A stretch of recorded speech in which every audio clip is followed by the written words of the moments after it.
देखिए दोस्तों, आज की इस वीडियो में हम लोग दिल्ली डीएलएड एंट्रेंस एग्जाम के लिए साइंस के मोस्ट इंपॉर्टेंट 42 क्वेश्चंस करने वाले हैं। और गाइस आप लोग चेक कीजिएगा 42 में से कितने क्वेश्चंस का आंसर सही कर पाए आज के इस टेस्ट में। और गाइस ऐसे स्टूडेंट जिनका आज के इस टेस्ट में 42 में से 35 क्वेश्चंस का आंसर सही होता है, उनके एंट्रेंस एग्जाम में काफ़ी अच्छे मार्क्स आने वाले हैं। चलिए दोस्तों स्टार्ट करते हैं। फर्स्ट क्वेश्चन, विश्व का सबसे बड़ा ओव्यूल क्या है? दोस्तों विश्व का जो सबसे बड़ा ओव्यूल है ना, ये है दोस्तों साइकस। साइकस विश्व का सबसे बड़ा ओव्यूल है, साइकस। नेक्स्ट क्वेश्चन, वायुमंडल में नहीं पाया जाने वाला अकीरिय गैस कौन सा है, जिसे इंग्लिश में नोबल गैस कहते हैं, इसे उत्कृष्ट गैस भी कहते हैं, ठीक ना। तो ये है दोस्तों रेडॉन, ठीक ना, ये वायुमंडल में नहीं पाया जाता है, ये नोबल गैस। नेक्स्ट क्वेश्चन करते हैं, वायुमंडल में सर्वाधिक मात्रा में पाए जाने वाला जो अक्रिय गैस है, नोबल गैस है, ये कौन सा है? तो एटमॉस्फेयर में सबसे ज्यादा जो है ना पाए जाने वाला जो अक्रिय गैस है, नोबल गैस है, यह दोस्तों organ. Next question, atmospheric pressure किससे मापी जाती है? तो ये दोस्तों बैरोमीटर से मापी जाती है, ठीक ना। अगर आपसे पूछा जाए दोस्तों रक्त दाब किससे मापी जाती है, तो स्फिग्मोमैनोमीटर के द्वारा ब्लड प्रेशर को मापा जाता है। दोस्तों वायु दाब मापी, जिसे बैरोमीटर कहा जाता है, एटमॉस्फेरिक प्रेशर को मापने के लिए बैरोमीटर का प्रयोग किया जाता है, और इसमें दोस्तों पारे का यूज किया जाता है, ठीक ना, मरकरी का। तो इसका जो स्तंभ है ना, मतलब कि कह सकते हो पाठ्यांक रीडिंग्स का धीरे धीरे नीचे गिरना किसका सूचक है? तो धीरे धीरे अगर ये नीचे गिरता है तो इससे दोस्तों वर्षा की संभावना होती है, ठीक ना, वर्षा की संभावना होती है। अगर यही पाठ्यांक, यही रीडिंग्स, ठीक ना, पारे का धीरे धीरे ऊपर चढ़ता है तो दोस्तों साफ मौसम का संकेत करता है। यहाँ पर आप लोग देख सकते हो क्वेश्चन नंबर 7 में साफ मौसम को दर्शाता है।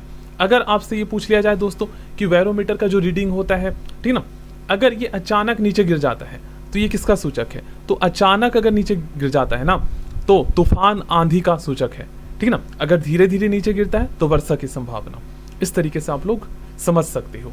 दाब, प्रेशर बढ़ने पर जो आइस होता है, इसका दोस्तों मेल्टिंग पर क्या प्रभाव पड़ता है? तो जब प्रेशर को बढ़ा दिया जाता है ना तो बर्फ जो है गलना कम कर देता है, ठीक ना, मेल्टिंग पॉइंट घट जाता है। ऑप्शन बी इसका सही आंसर होगा। नेक्स्ट क्वेश्चन करते हैं, बैरोमीटर में पारे के स्तंभ का धीरे धीरे ऊपर चढ़ना किसका सूचक है? तो आपको पता चल गया दोस्तों, साफ मौसम का। नेक्स्ट क्वेश्चन, घड़ी की भरी हुई जो की चाबी में कौन सी ऊर्जा संचित होती है? तो देखिए दोस्तों, किसी वस्तु में उसके आकार में परिवर्तन के कारण, किसी वस्तु की स्थिति और आकार में परिवर्तन के कारण जो ऊर्जा निहित होती है ना, उसमें छुपा हुआ होता है जो ऊर्जा, उसे हम क्या कहते हैं दोस्तों? उसे हम स्थितिज ऊर्जा कहते हैं। तो उसमें स्थितिज ऊर्जा होता है। अब दोस्तों स्थितिज ऊर्जा को इंग्लिश में क्या कहा जाता है तो मैं आपको बताता हूँ। एक होता है दोस्तों पोटेंशियल एनर्जी, और एक होता है काइनेटिक एनर्जी, और एक होता है मैकेनिकल एनर्जी। तो जो स्थितिज ऊर्जा होता है ना, इससे कहते हैं पोटेंशियल एनर्जी, और गतिज ऊर्जा को काइनेटिक एनर्जी, और यांत्रिक ऊर्जा को हम मैकेनिकल एनर्जी कहते हैं। तो ये तो आपको पता चल गया कि किसी वस्तु के आकार और उसकी स्थिति में परिवर्तन के कारण जो ऊर्जा उसमें निहित होती है, छुपा हुआ होता है, उसे पोटेंशियल एनर्जी कहते हैं। और किसी वस्तु में उसकी गति के कारण जो ऊर्जा बनती है उसे गतिज ऊर्जा कहते हैं, काइनेटिक एनर्जी। और इन दोनों का योग, इन दोनों का मिश्रण को हम मैकेनिकल एनर्जी कहते हैं। यहाँ पर एक चीज आप नोटिस करेंगे, जो की है, चाबी है, इसके आकार में परिवर्तन हुआ है और इसकी स्थिति में भी परिवर्तन हुआ है, ठीक ना, अगर आप ध्यान से समझेंगे तो क्वेश्चन को। नेक्स्ट क्वेश्चन, गुरुत्वीय त्वरण जिसे ग्रेविटेशनल एक्सेलरेशन कहते हैं या ग्रेविटी कह सकते हो, का मान कितना होता है? तो इसका जो मान है दोस्तों ये होता है 9.8 मीटर पर सेकंड स्क्वायर, ठीक ना, 9.8 मीटर प्रति सेकंड स्क्वायर। हाँ, ये भी आपको पता होना चाहिए, एक्सेलरेशन त्वरण का SI मात्रक होता है मीटर प्रति सेकंड स्क्वायर, ठीक ना। और ग्रेविटी या फिर कह सकते हैं ग्रेविटेशनल एक्सेलरेशन जो है, इसको मीटर प्रति सेकंड स्क्वायर में ही मापा जाता है। तो ऑप्शन सी इसका सही आंसर होगा। आगे बढ़ते हैं, आप लोग भी रीड कीजिएगा। देखते हैं नेक्स्ट क्वेश्चन, चंद्रमा पर गुरुत्वीय त्वरण का मान पृथ्वी के मान का कितना होता है? तो ये होता है दोस्तों 1/6, ठीक ना, 1/6 मतलब कि कम होता है, 6वां भाग होता है चंद्रमा पर गुरुत्वीय त्वरण का मान पृथ्वी के तुलना में। आगे बढ़ते हैं, जी का मान कम कहाँ पर होता है? जी से यहाँ पर मतलब है ग्रेविटेशनल, वही ग्रेविटेशनल एक्सेलरेशन या ग्रेविटी का मान अधिकतम दोस्तों ध्रुवों पर होता है, पोल पर होता है अधिकतम। क्वेश्चन नंबर 11 तो किया नहीं हमने। कम कहाँ पर होता है? तो विषुवत रेखा पर कम होता है, इक्वेटर पर कम होता है, और अधिक कहाँ पर होता है? तो पोल पर, ठीक है, ध्रुवों पर। समझ गए होंगे आप लोग। आगे बढ़ते हैं दोस्तों।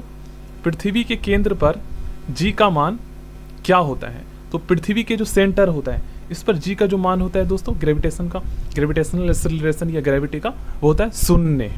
नेक्स्ट क्वेश्चन देखते हैं। किसी माध्यम का ताप बढ़ाने से जो ध्वनि की जो साउंड की जो स्पीड होती है इस पर क्या प्रभाव पड़ता है? तो किसी माध्यम का दोस्तों ताप, टेम्परेचर को बढ़ाने से, ठीक है, इस ध्वनि की जो चाल है ये भी बढ़ता है। ऑप्शन ए इसका सही आंसर होगा, ठीक है ना। आगे बढ़ते हैं। उत्प्लावकता जिसे वॉयंसी कहते हैं, ठीक है ना, वॉयंसी का सिद्धांत किसने दिया? आप सभी स्टूडेंट को पता है दोस्तों, आर्किमिडीज ने।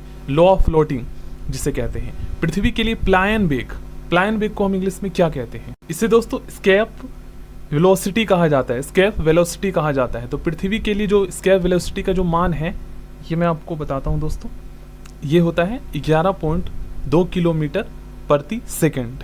11.2 किलोमीटर प्रति सेकेंड। सूर्य के लिए जो है स्केप वेलोसिटी का मान कितना होता है?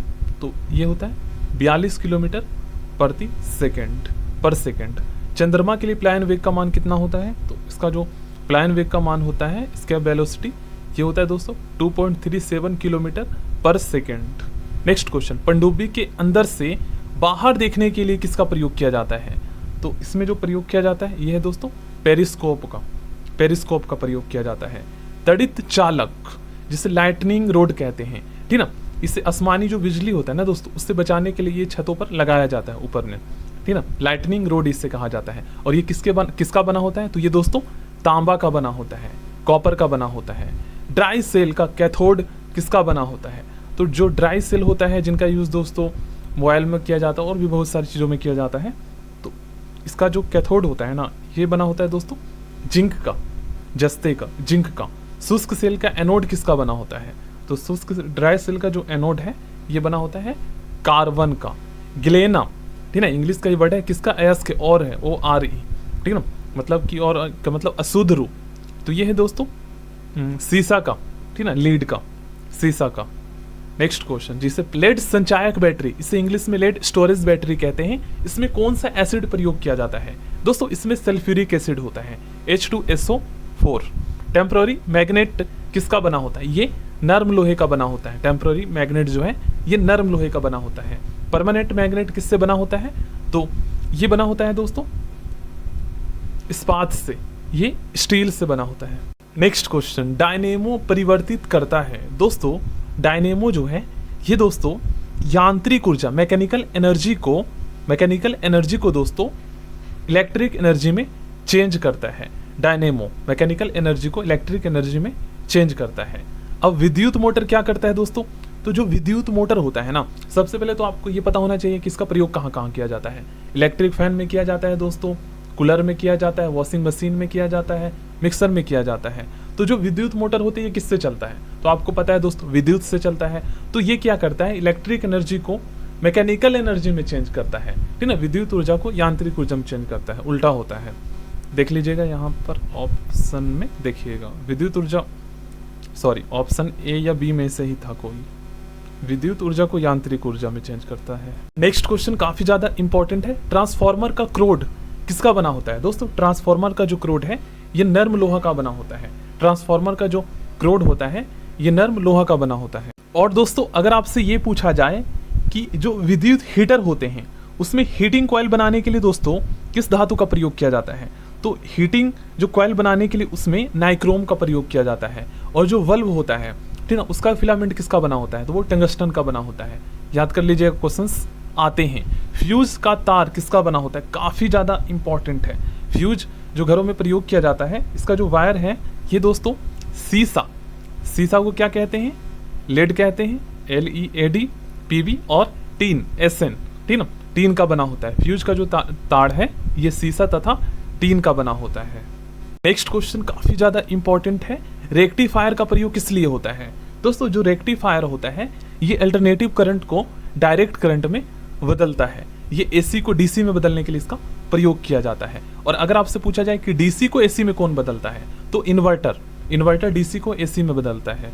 Next question. घरेलू फ्यूज तार का गलनांक निम्न होता है या उच्च होता है, तो इसका जो गलनांक होता है दोस्तों वो कम होता है अन्य मतलब कि अन्य इक्विपमेंट्स के मुकाबले, तभी तो ये जल्दी पिघलता है और बाकी उपकरणों को बचाता है ये, अगर वोल्टेज हाई होता है तो इस सिचुएशन में, ठीक है ना। नाभिकीय रिएक्टर, न्यूक्लियर जो रिएक्टर होते हैं इसमें ईंधन के रूप में किसका प्रयोग किया जाता है, तो इसमें ईंधन के रूप में दोस्तों यूरेनियम का प्रयोग किया जाता है। कैंसर के इलाज में किसका प्रयोग किया जाता है, तो कैंसर के इलाज में दोस्तों कोबाल्ट 60 का प्रयोग किया जाता है, कोबाल्ट 60 का प्रयोग किया जाता है। ये क्वेश्चन काफ़ी ज़्यादा इंपॉर्टेंट है। विटामिन B12 में क्या पाया जाता है दोस्तों, विटामिन B12 में कोबाल्ट पाया जाता है और विटामिन B12 का रासायनिक नाम होता है साइनोकोबालमीन, साइनोकोबालमीन। कैंसर की प्रसिद्ध दवा टैक्सोल किस वृक्ष से प्राप्त होता है, तो ये प्राप्त होता है यू वृक्ष से, ठीक है ना, यू वृक्ष ट्री से। एलिसा टेस्ट किसकी जांच के लिए किया जाता है दोस्तों, एलिसा टेस्ट जो है ये HIV की जांच के लिए किया जाता है। एलिसा टेस्ट HIV की जांच के लिए किया जाता है। लेंस की क्षमता, ठीक है ना, लेंस की पावर को किस में मापा जाता है, तो आपको पता है दोस्तों डायोप्टर में मापा जाता है, इसका ऐसा ही मात्रक डायोप्टर होता है, लास्ट में हम D लगाते हैं। शुद्ध जल का pH मान कितना होता है, तो आपको पता है दोस्तों शुद्ध जल का जो pH मान होता है ये होता है दोस्तों 7, ठीक है ना, क्योंकि ना तो ये क्षारीय होता है और ना ही अम्लीय होता है, उदासीन होता है, न्यूट्रल। द्रवों का अपेक्षित घनत्व, ठीक है ना, किससे मापा जाता है, तो लिक्विड का जो डेंसिटी है ये मापा जाता है दोस्तों हाइड्रोमीटर के द्वारा, ठीक है ना, हाइड्रोमीटर के द्वारा। अगर आपसे पूछा जाए कि ह्यूमिडिटी को किससे मापा जाता है तो हाइग्रोमीटर बताना है। अगर आपसे पूछा जाए कि विद्युत धारा को किससे मापा जाता है तो अमीटर से मापा जाता है। और किससे, क्योंकि ये उपकरण है सारे। और अगर पूछा जाए आपको कि विद्युत धारा का ऐसा मात्रक क्या होता है तो आपको बताना है एम्पियर, ठीक है। तड़ित चालक किसका बना होता है, देखिए लाइटनिंग रोड, तो जो लाइटनिंग रोड होता है रोड, ठीक है ना, लाइटनिंग जो रोड होता है ROD ये कॉपर का बना होता है, ठीक है, आसमानी बिजली से बचाने के लिए। वायुमंडल की आर्द्रता किससे मापी जाती है, आ गया ना ह्यूमिडिटी, तो ये मापी जाती है हाइग्रोमीटर के द्वारा, ठीक है ना, हाइग्रोमीटर के द्वारा।